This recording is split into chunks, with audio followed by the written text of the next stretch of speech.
Assalamualaikum warahmatullahi wabarakatuh.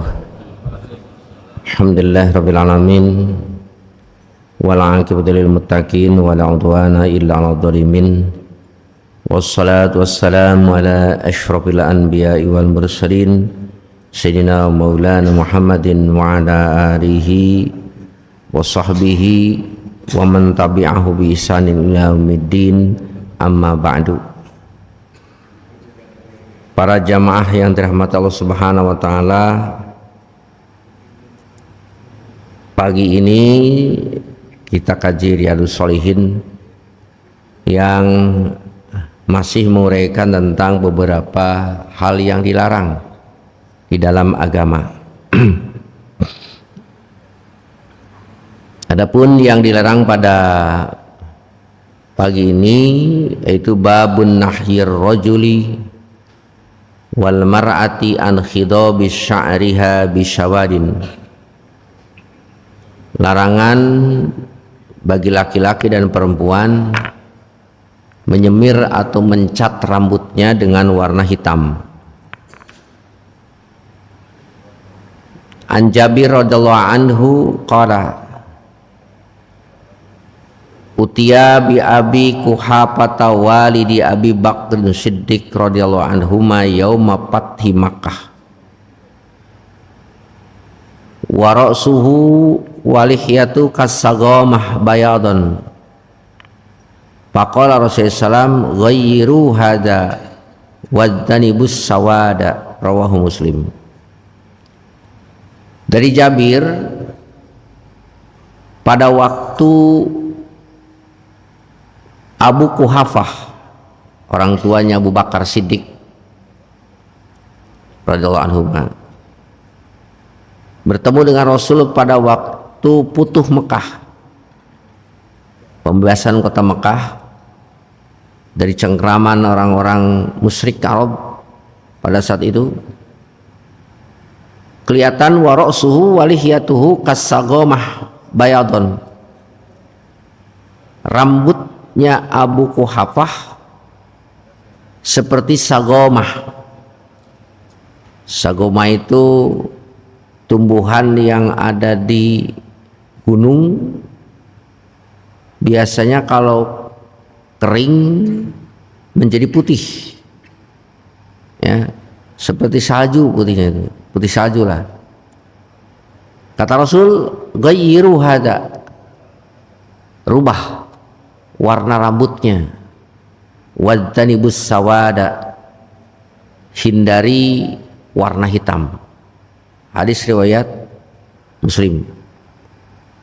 Nah, dari hadis ini para ulama hadis menyikapi satu pesan. Yang pertama, makruh ada rambut atau uban di kepala dibiarkan warnanya seperti itu. Jadi jangan dibiarkan uban itu, ya. Dan kemudian dari hadis ini pula dianjurkan untuk dirubah warna uban yang putih tadi dengan disemir atau dicat. Namun ada catatan, Rasul melarang, ya, menyemir rambut dengan warna hitam. Kenapa? Karena menyemir rambut dengan warna hitam itu menimbulkan khida'ah wal musyabatu khalqillah. Ya, pertama menipu. Ada orang lain kan nggak tahu ini warna rambut yang sebenarnya itu apa. Ya, kemudian yang kedua musyabahah, tasabuh, menyerupakan dengan rambut asli ciptaan Allah. Sedangkan hukum tasabuh, ya, kita tahu itu seperti melukis, bikin patung, itu kan tidak boleh, ya, taswirul khalqi. Namun kadang-kadang dibolehkan juga ketika dalam rangka perang. Jadi warnanya putih dicat hitam, tujuannya untuk menakuti musuh. Wah, ini pasukannya masih muda-muda nih, rambutnya masih hitam-hitam tuh. Ah, itu kan dibolehkan, itu irhab. Pada kondisi tertentu seperti menggunakan emas perak kan tidak boleh, Tapi kalau tujuannya irhab, nakut-nakuti, itu dibolehkan. Nah, para hadirin rahimakumullah, jadi kemudian kalau selain warna hitam apa? Ya silakan cari aja. Bisa dengan warna kuning kemerah-merahan seperti hina ya. Yang suka dipakai ini melukis tangan pengantin, itu warnanya kan kuning kemerah-merahan, itu boleh. Ya. Ada Habib Syarif yang rambutnya ini kuning, ini merah, boleh. Cuma kita kadang-kadang karena ketidaktahuan sering mencibir, ih rambut kok digitu-gituin itu. Itu sunnah nabinya. Nggak tahu kan, kenapa nggak warna hitam saja, nggak kelihatan kan. Nah itu perlu karena iklan tuh banyak Pak ya, tapi jangan tergiur dari iklan, karena itu bertentangan, tidak diperkenankan menyemir rambut dengan warna hitam.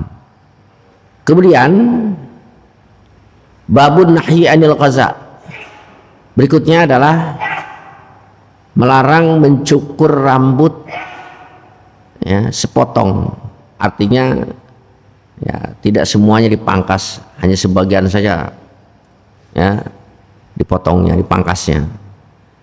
Dari Ibnu Umar radhiyallahu anhu, naha Rasulullah SAW anil qazai, Rasul melarang qaza. Qaza itu apa? Qaza itu jadi menggunduli rambut setengah, sementara setengahnya tidak. Itu namanya qaza. Kemudian pernah satu kejadian, ini Rasulullah SAW melihat anak kecil yang dicukur qad khuliqa ba'du rasih. Khuliqa itu dipangkas habis, digunduli lah. Cuma sebagian rambutnya di kepala. Wa turika ba'duha, sebagian lagi dibiarkan. Panahu ma'andalika, Rasul melarang anak kecil itu dipangkas rambutnya cuma sebagian. Kata Rasul, ahliku kullah, gundul semuanya. Rawahu Abu Daud wa Tirmidzi, Bukhari wa Muslim. Nah ini hadis mengesankan larangan, sama dengan tadi, menggunduli atau memangkas setengah rambut di kepala ya. Nah kenapa larangan ini? Karena ada tasabuh bi ahli kitab. Tasabuh itu menyerupai ahli kitab, orang Yahudi ya, ulama Yahudi itu namanya ahli kitab. Dulu Yahudinya masih asli, kalau sekarang enggak ya. Jadi para pendetanya atau para biksunya, para ulamanya, boleh katakanlah pemuka agamanya itu ya, mencukur rambut seperti itu. Nah kemudian kadang-kadang mencukur atau menggunduli rambut sebagian itu suka digunakan oleh orang-orang fasik ya. Punten-punten saja kita kadang-kadang melihat orang yang amen di jalan, rambutnya ini pangkas sebagian, terus ke atasnya, tengah-tengahnya tidak ya, berjambul gitu. Nah itu tidak diperbolehkan, kecuali Pak, kecuali memang tujuan pengobatan. Misal ada orang ya sedikit gangguan di kepalanya, borokan lah, mungkin banyak seperti operasi ya kan. Kalau operasi kepala itu dibedah kepalanya, kulitnya biasanya kan digunduli dulu sebagian.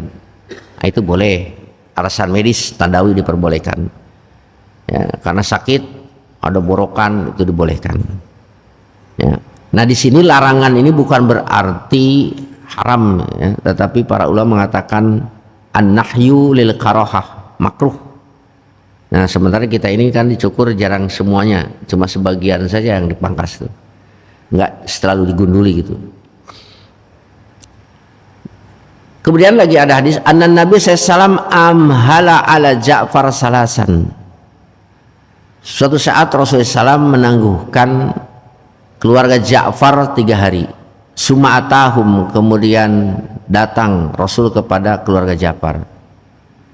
Faqala, lalu berkata Rasul, la tabku ala akhi ba'dal yaum.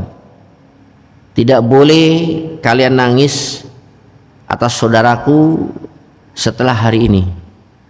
Summa qala, kemudian beliau berkata, ud'u li bani akhi, doakanlah untukku akan anak-anak saudaraku.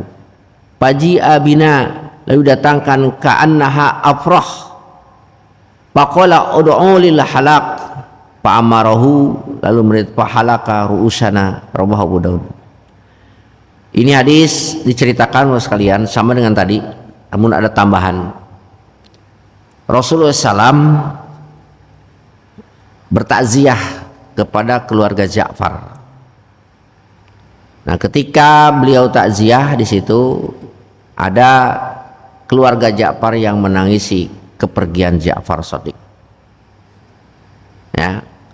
Nah, Rasul datang ke situ tujuan takziah untuk menghibur kepada mereka. 1 hari, 2 hari, 3 hari mereka masih sedih menangisi kepergian Ja'far. Nah, setelah 3 hari beliau datang lagi ke situ. Ketika datang lagi ke situ, beliau mengatakan, la tabku ala akhi ba'dal yaum. Kalian jangan menangisi lagi saudaraku ya setelah ini, artinya setelah 3 hari ini. Nah, dari sini kita bisa mengambil kesimpulan, dianjurkan sekarang kita punya kesetiakawanan kepada keluarga yang ditinggalkan wafat, ya, itu. Kemudian ya, di samping itu, kalau seseorang ditinggal wafat oleh seseorang, diperbolehkan menangis. Rasul pun membolehkan menangisi mayit, menangisi orang yang wafat, tetapi dengan catatan tidak diperbolehkan menangis dengan disertai teriakan ataupun jeritan. Kalau hanya berurai air mata, sedih ditinggal wafat oleh istri, anak, siapa saja, itu hal yang lumrah manusiawi, ya. Yang tidak boleh itu tadi teriakan sampai nampar pipi, ya, menjambak rambut sendiri, baju ditarik, dirobek, ya, itu tidak diperkenankan. Para hadirin rahimakumullah, selanjutnya Rasul juga di sini memperbolehkan menggunduli seluruh jawaju halqi jami' syairasi. Kata Rasul tadi, fa'amara wa halaka rusa faqala ud'u lil halaq. Ya, ketika itu ada anak kecil, ya, untuk digunduli rambutnya, dan Rasul merintahkan gunduli rambutnya. Nah, jadi dengan demikian sama dengan tadi, bahwasanya rambut itu sebaiknya dicukur, dipangkas semuanya. Nah, bagaimana kalau perempuan? Itu hanya untuk laki-laki. Kalau perempuan, ada lagi hadisnya dari Ali radhiyallahu anhu, naha Rasulullah SAW, Rasul melarang antahlikal mar'atu ra'sahu, melarang wanita menggunduli seluruh rambutnya, ya, kecuali pengobatan, kecuali ada sakit di kepala, seperti banyak kutu. Masya Allah, ini kutu, waduh, bukan lagi puluhan, ratusan, ribuan kutu ada tuh. Jadi rambut itu bukan rambut di kepala, seolah-olah kutu itu dikira itu muruluk gitu ya, berjatuhan. Ah, boleh itu Pak, dipangkas saja rambutnya, digunduli karena tidak tahan, ya. Nah, itu hal-hal yang berhubungan dengan menggunduli rambut. Selanjutnya kita bicara tentang menyambungkan rambut dan memasang tatu di tubuh.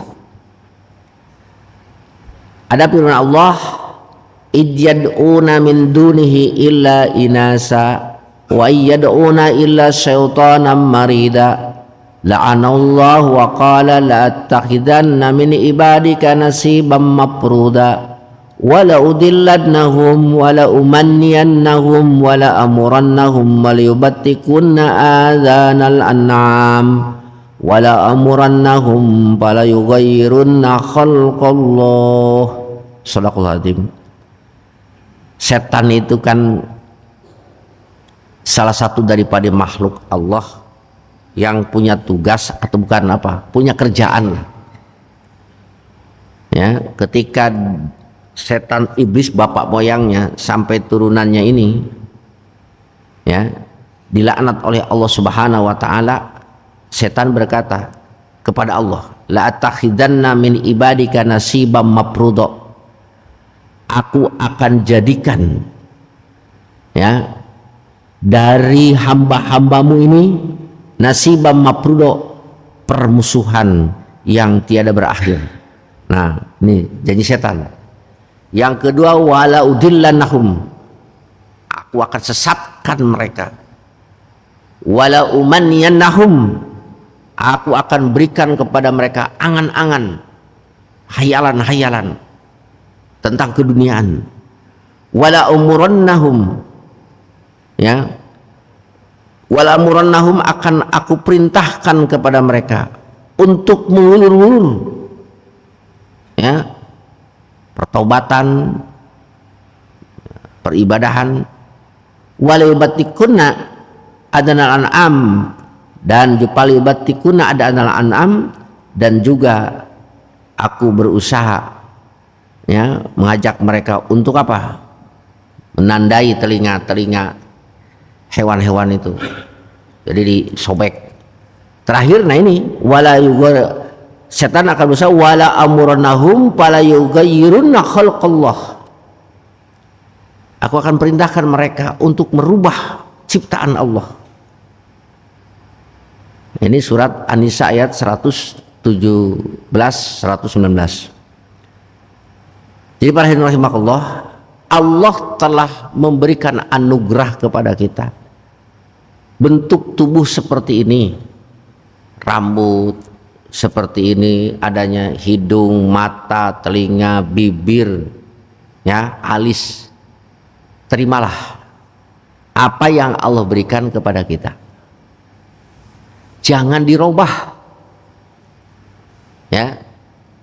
Nah, sekarang ini kita melihat fenomena banyak semaraknya, ya, semarak banyak apa skincare, ya, itu perawatan kecantikan. Di sini di Galuh ada, Tuparep ada beberapa. Yang paling ramai yang saya nanya sama istri itu Parina, ya, yang arah itu. Ya kalau sekedar untuk mengencangkan ataupun apa, sekedar untuk menghilangkan noda, ya, gitu.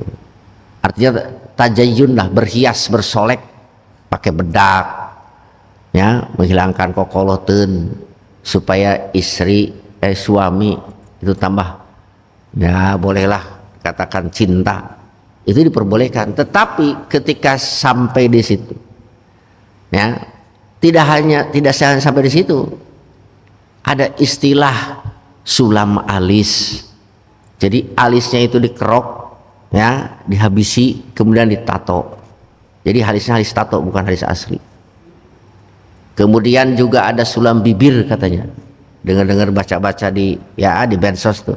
Jadi bibirnya tuh bisa dimonyongkan, bisa ditebalkan, bisa dipertipis. Karuan rambut, ya, dengan berbagai macam cara rambut itu, ya, wig dan lain sebagainya. Nah, ini hadirin rahimakumullah, kita sebagai suami, kalau ada istri punya niat seperti itu, ya, peringatkan, ya, dengan peringatan yang keras. Karena itu sudah apa? Termasuk dosa besar, yaitu merubah bentuk yang ada di fisik ini, ya. Hadirin rahimakumullah. Nah, ini saya sampaikan beberapa hadis ini yang rata-rata dilakukan oleh perempuan. Tagyirul surah, tagyirul jasad, merubah fisik itu rata-rata dilakukan oleh perempuan. Oh, laki-laki kan sederhana aja, pakaian paling mahal 100, 200, 300 lah. Jarang ya yang pakai 1 juta. Kemeja, saya kemeja bawah 100 itu. Alisan gitu. Ya. Tapi kalau perempuan kan Pak, itu bisa ratusan, bisa jutaan. Kerudungnya, belum apa pakaiannya, tasnya, ya, sepatu dan lain sebagainya. Ingin selalu kelihatan cantik. Nah, ini selalu kelihatan cantik awet muda boleh, tapi jangan sampai satu aja merubah ciptaan Allah yang diberikan kepada Allah kepada kita. Dari Asma radhiyallahu anhu, annam ra'atan sa'alatin nabi faqalat ya Rasulullah inna ibnati asabatul khusbatu fatamarraqa sya'ruha wa ini jawatuha apa usali bihi qala la'anallahu alwasilata wal mausulata muttafaqun alaih. Ada seorang perempuan datang kepada Rasul, ya Rasulullah, wahai baginda Rasul, ya, putriku ini terkena apa? Khusbah. Khusbah itu dia terkena senggolan sehingga kepala itu terluka. Fatamarraqa sya'ruha. Kemudian rontoklah rambut-rambutnya. Ya. Boleh enggak? Wa ini jawatuha, dan aku akan menikahkan dia. Apa silufi? Boleh enggak aku sambung rambutnya? Faqala Rasulullah, ini sabda Rasulnya, la'anallahu, Allah melaknat alwasilata wal mausulata. Ya. Allah melaknat kepada perempuan yang menyambungkan rambutnya dengan rambut yang lain, wal mausulata, dan yang disambungkannya. Bahkan ahli hadis mengatakan wal mustausilata, dan yang minta disambungkan. Nah ini hadis, ya, ada juga nanti saya simpulkan bahwasanya sahabat Nabi mendengar Muawiyah pada waktu pelaksanaan haji di atas mimbar, ya, dia berkata, ya ahlal Madinah aina ulamaukum, wahai keluarga, wahai penduduk kota Madinah, di manakah ulama kalian? Sami'tun nabi yanha an misli hadza, sungguh aku mendengar Rasulullah SAW melarang ini.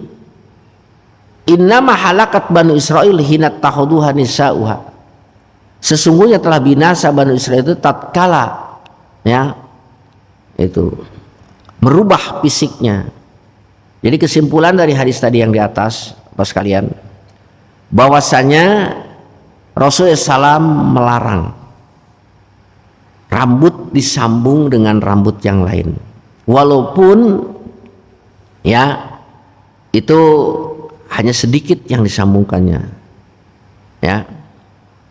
Jadi para ulama mengambil kesimpulan dari sabda Nabi itu secara mutlak tidak boleh menyambungkan rambut. Ya.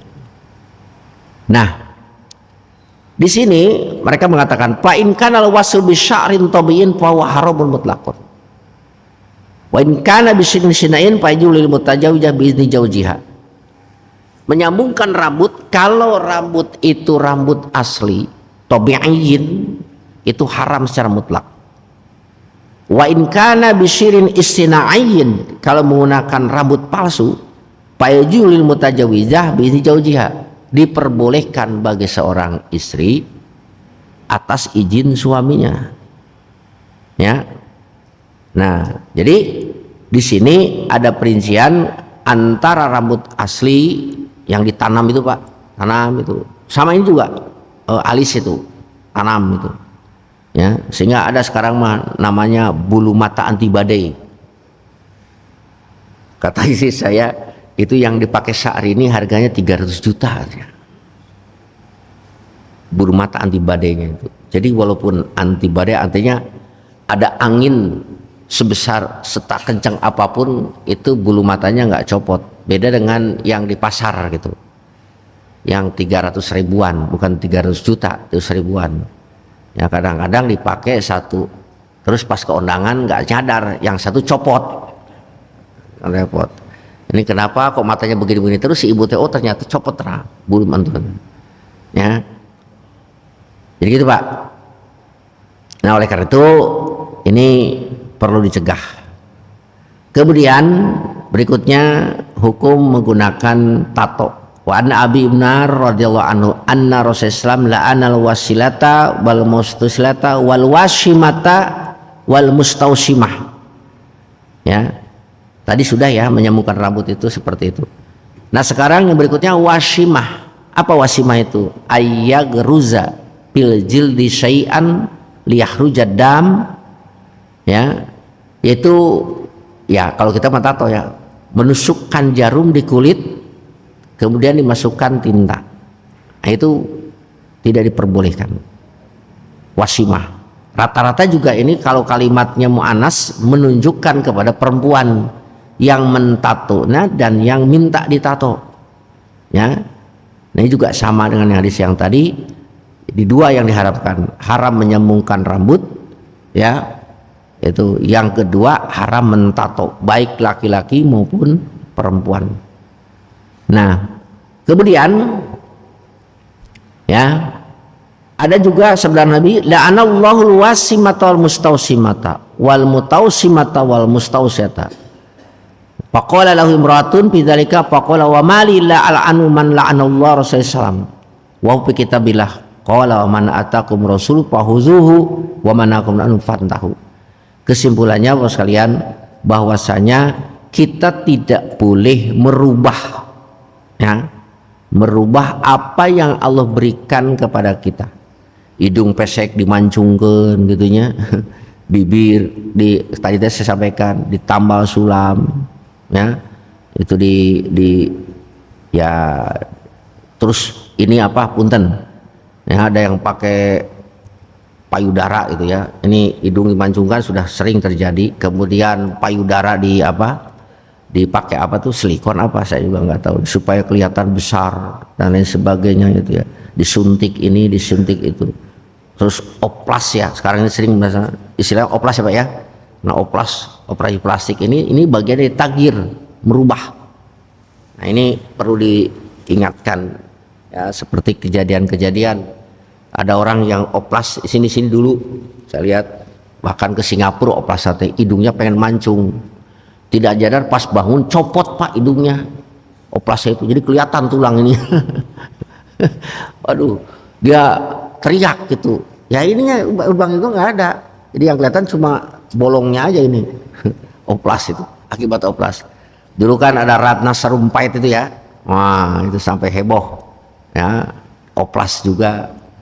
Hampir artis itu rata-rata di oplas itu, mau diinikan ya, tinggal uang saja ya. Contohlah seperti Michael Jackson ya, kita lihat dari hitam menjadi putih, dari wajahnya bengkak jadi tipis, bisa aja dibaca macam.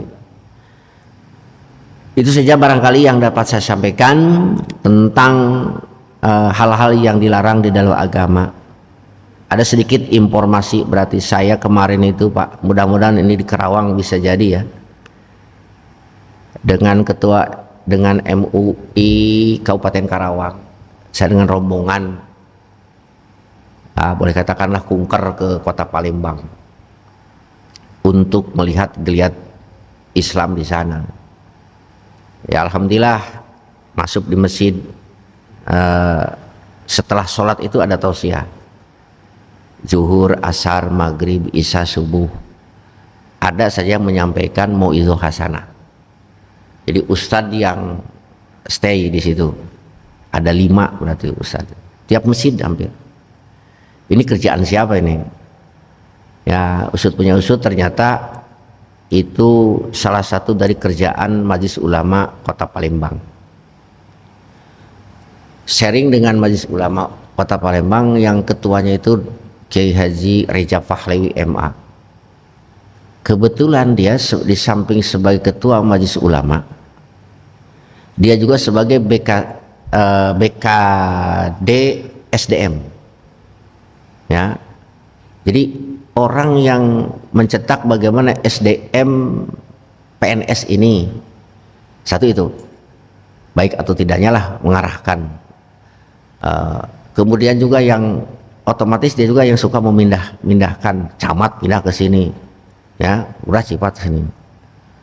Nah ketika dia angkat dia, dan kebetulan dia sebagai ketua MUI menyodorkan program kepada wali kota, Pak Wali, saya pengen ASN di kota Palembang ini tiap subuh berjamaah. Oke, Bagaimana caranya? Ini saya ada aplikasinya. Download sebagai bentuk absensinya. Nah, camat semua ASN dikumpulkan, kalau nggak nurut pindah ke anu. Karena kan dia tugasnya itu bisa membedakan. Kalau macam-macam saya pindahin camat. Makanya taluk semua ASN sama dia. Kemudian yang kedua, memperdayakan ustadz. Diberdayakan ustadz, di tiap masjid itu ada pengajian, Pak. Dan ustadz itu yang jumlahnya 1.300 dikasih intensif di kota Palembang tuh per bulan 2 juta. Jadi kalau di masjid raya ini atau di masjid satu masjid ini ada 5 ustadz, berarti 10 juta itu. Belum marbotnya. Kata dia di total untuk ngasih intensif ustadz saja, ini kata ketua MUI, 32 miliar. Dari mana uang seperti itu? Dari ASN yang sholat subuh berjamaah dengan mengkuris ya 2.000 rupiah per subuh. Jadi datang ke masjid itu trek 2.000, bukan kotak amal lagi. Jadi sudah ada barcode tersedia di tiap masjid. Itu infak iuran paksa 2.000, Pak. Dari sekian ribu, 3.000, 4.000 ASN. Jadi sehari itu bisa terkumpul dana kurang lebih 2 miliar. 2.000 berapa sih harganya? Anak kecil aja nggak dikasih 2.000. Sekarang kita kalau Pak Ogah aja 2.000 kan, Pak? Betul ya? Kalau ke Bekasi Jakarta bisa jadi ngumpulin uang 30.000 tiap belokan Pak Ogah, tiap belokan Pak Ogah. Anak dikasih jajan 2.000 aja nggak coba.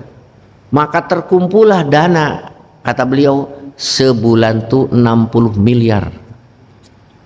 Dari uang 60 miliar itu tadi 32 M untuk intensif ustadz. Jadi ustadz tuh nggak ada yang nganggur. Di masjid-masjid itu ada 2 juta per bulan dikasih oleh program MUI tadi. Yang 30 miliar lagi apa? Untuk membedah rumah-rumah yang ada di sekitar kota Palembang. Kalau ada rumah ini, wah ini 100 juta dibedah semuanya, dan lebihnya untuk reward kepada ASN yang sholat berjamaahnya terutama subuhnya bagus. Nanti kan ada rekapannya, nah, absensinya seret ini, nggak apa-apalah kalau tujuannya untuk dapat umroh. Nah, di tiap bulan begitu, Pak. Saya yang tadinya beserta Pak Ahmad, Dr. Tajudin Nur, Pak Dr. Haji Maskur ke sana, Pak Haji Asep Najarudin, yang tadinya ada sedikit membanggakan, wah Karawang punya 2 lantai MUI-nya, di sana masih numpang. Tidak apalah, ternyata ya sudah tersedia tanah sekian ribu meter untuk dibangunkan MUI dan Islamic Center-nya.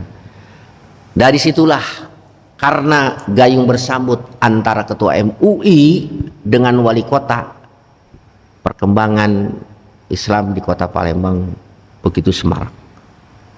Ya, ada sosialnya, ada kajiannya. Ya. Tapi di Karawang gimana? Di Karawang tuh per tahun MUI cuma dapat jatah dari Pemda 300 juta. Bukan miliar, 300 juta untuk program dai, pelatihan dai, pelatihan khotib. Ya. Jadi oleh karena itu saya berpikir, saya tidak ada niatan politis sama sekali, Pak, ya, untuk kampanye. Pilihlah pemimpin yang memang punya gairah. Nih untuk Karawang nih, gairah keagamaannya yang tinggi. Saya sodorkan kemarin borong teman-teman, ayolah Karawang bisa. Tapi dengan cara ya tadi itu, ada jabatan tangan antara MUI dengan apa? Dengan pemerintah. Tidak, dan sama sekali tidak menggunakan APBD. APBD nol. Jadi yang hidup itu apa? Dari umat. Bahkan orang lain juga ikut-ikutan nimbrung, bukan ASN saja, Pak. Ini apa? Oh ya, setret 2.000. Rokok berapa Sampurna sekarang? 40 berapa? 35. Itu sehari 1 bungkus. Kalau sekarang 1.000. Rokoknya Marlboro lagi ya. Dipakai beli apa tuh? senjata lagi buat bunuh umat Islam. Ya, cobalah kita berpikir seperti itu ke depan. Mudah-mudahan ini saya jadi evaluasi ke depan, mikir terus gimana caranya supaya bisa Kerawang ini boleh katakanlah penghasilannya Bapak tahulah triliunan ya, tapi dirasakan rindang tak berbuah ya gitu. Mudah-mudahan manfaatnya. Assalamualaikum warahmatullahi wabarakatuh. Waalaikumsalam warahmatullahi wabarakatuh. Jamaah rahimakumullah.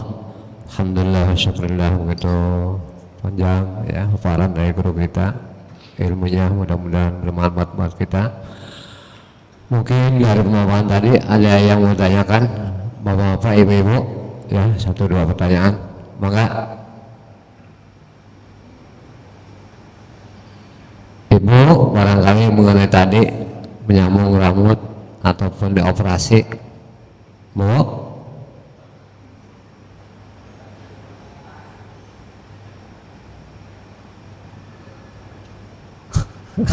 Cukup.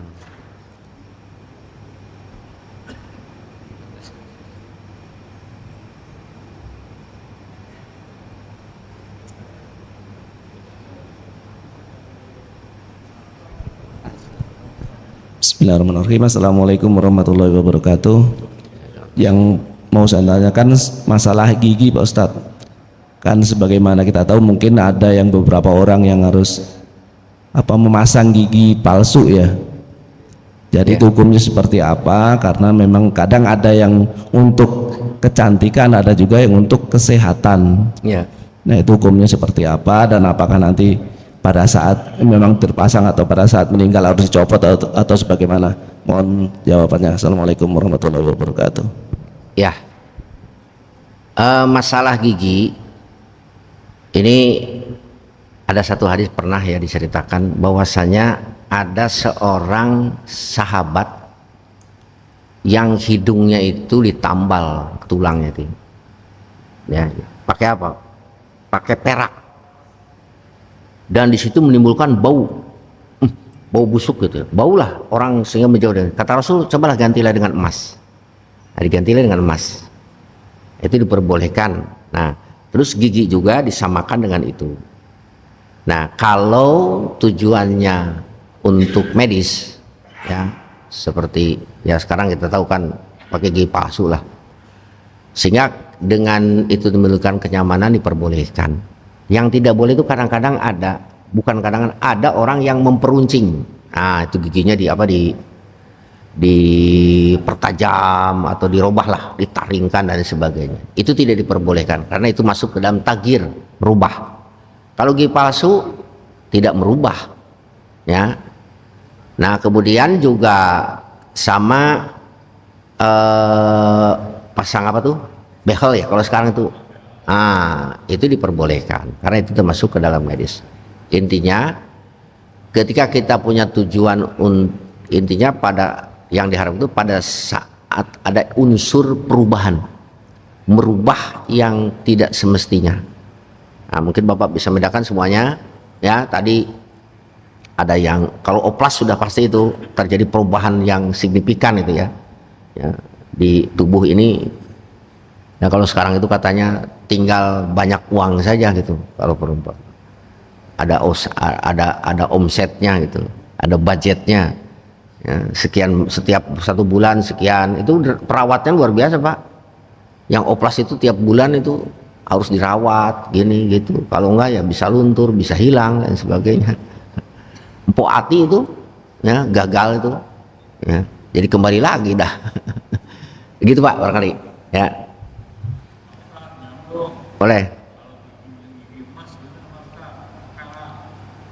Itu kan tadi saya sampaikan ada sahabat yang ketika dia menggunakan gigi terbuat dari perak atau hidung ya, nah itu menimbulkan bau ya. Kalau pasangnya itu untuk hiasan tazayyun untuk laki-laki nggak boleh ya. Itu segala lagi masih bisa. Kalau sekarang kan, kalau orang-orang dulu kan wah kelihatan tring gitu ya. Kalau sekarang kan pakai apa tuh bahan yang tinggal punya uang aja. Ada yang satu gigi harga 10 juta katanya. Ada Pak, saya nanya dokter Edi itu, yang jadi giginya itu bisa jadi 50 juta karena 5 yang ditanam itu katanya. Yang buatan yang paling bagus kata dokter Edi itu buatan Jerman. Itu buatan Jerman. Ada lagi yang lebih murah buatan Korea. Itu sekitar 2 juta 3 juta. Yang bagus itu 10 jutaan. Jadi kata dia ongkosnya juga mahal, harga per giginya juga. Jadi ada orang yang harga giginya sekali pasang itu yaitu di puluhan juta. Ya. Itu barangkali Pak. Cukup. Izin bertanya Pak Ustadz. Yang pertama Ustadz. Ya. Ya. Yang pertama itu ada potong rambut yang model apa? Udah dipapras terus digaris gitu Ustadz. Kadang-kadang ada yang modelnya tuh kasih nama. Kan kalau model-model pemain bola itu kan. Ya. Nah, itu apa? Terus yang kedua itu tadi disampaikan itu semir rambut itu kan hitam. Ada beberapa semir rambut yang gelap gitu Pak Ustadz. Kayak biru dongker gitu kan. Itu boleh apa enggak? Ya. Yang ketiga itu tadi kan tato Pak Ustadz. Tato tadi kan sampaikan tidak boleh. Lah, ini ada beberapa apa namanya orang-orang yang insaf itu kan, yang seperti kita lihat di YouTube atau di mana itu mereka itu tatoan bahkan hampir sekujur tubuh gitu kan. Ya. Sedangkan mereka mau insaf, ya itu kan kalau dirubah itu kan sakit juga mereka gitu kan, karena kan harus dipanasin ya kan. Itu kan jadi malah kemana-mana. Itu hukumnya gimana Pak Ustadz? Ya. Jadi Ustadz. Yang pertama itu kalau tadi rambut itu kan makruh ya. Kalau kita dipotong hanya sebagian. Ya, jadi kalau makruh itu boleh. Dalam artian ya sebaiknya setiap dicukur itu digunduli itu ya. Sebaiknya. Tapi tidak juga nggak apa-apa. Apalagi yang namanya dipotong segini ya. Boleh-boleh saja Pak. Nah kemudian yang kedua ya, Rasul mengatakan sawad itu warna hitam. Selain warna hitam boleh ya, selain warna hitam boleh, karena kalau hitam kan menyamarkan, benar-benar kelihatan orang menipu kan, ini warna rambutnya warna apa. Kalau masih biru boleh juga Pak, karena udah ketahuan ini bukan rambut asli, ini warnanya itu. Nah selanjutnya, orang yang menggunakan tato, lalu bagaimana kalau insaf? Ya, tidak harus tato itu dihilangkan kalau menimbulkan apa? Penderitaan. Ya, di sana biarkan dia di dalam. Tetapi kalau memang ada cara, sekarang ada cara katanya, cuma ada penemuan lagi, tidak harus ditoto dulu ya, diusap-usap ya, itu dengan satu minyak itu bisa menghilangkan. Sekiranya tidak menimbulkan rasa sakit ya, itu tidak jadi masalah. Apalagi kalau dia sudah tobat, ya Allah saya salah, insya Allah Allah ampuni ya. Jadi jangan sampai dikatakan begini, ini orang sholat masih bertato, percuma sholatnya nggak diterima lah. Jangan begitu Pak ya, tetap saja ya, karena sholatnya itu tato itu kan di dalam, jadi tidak menghalangi air wudhu secara fikih ya, tidak menghalangi air wudhu, masih diperbolehkan, sah wudhunya, otomatis sah sholatnya juga. Nah kemudian ketika orang itu tatonya masih ada ya, dia tidak menempuh cara tadi ya Pak, digosok sampai disetrika itu ya, karena dia merasa sakit, ya dibiarkan saja daripada sekarang dia menderita ya dengan cara seperti itu. Banyak sekarang orang-orang yang bertato ikut umroh ya Pak ya. Saya juga ada Habib tuh sering ketemu di tiap bulan di rumahnya Pak Haji Sukatman itu. Ini segini ya dia.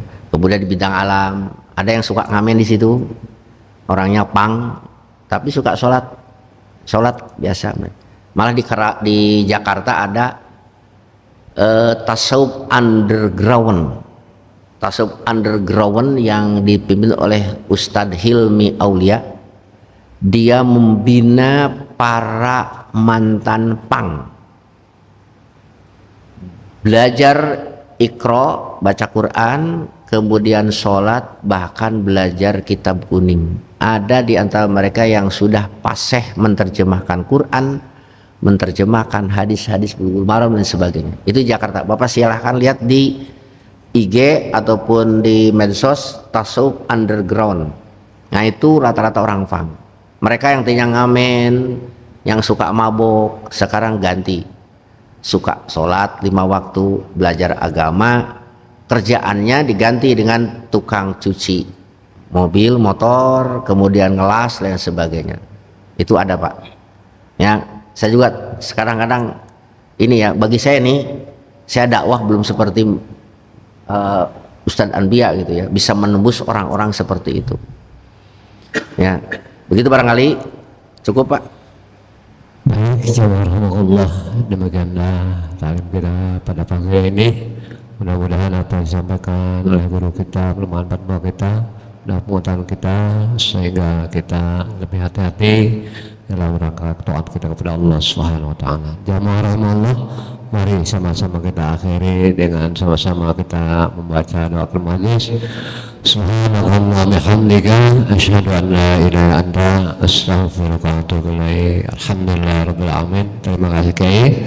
Assalamualaikum warahmatullahi wabarakatuh. Waalaikumsalam warahmatullahi wabarakatuh.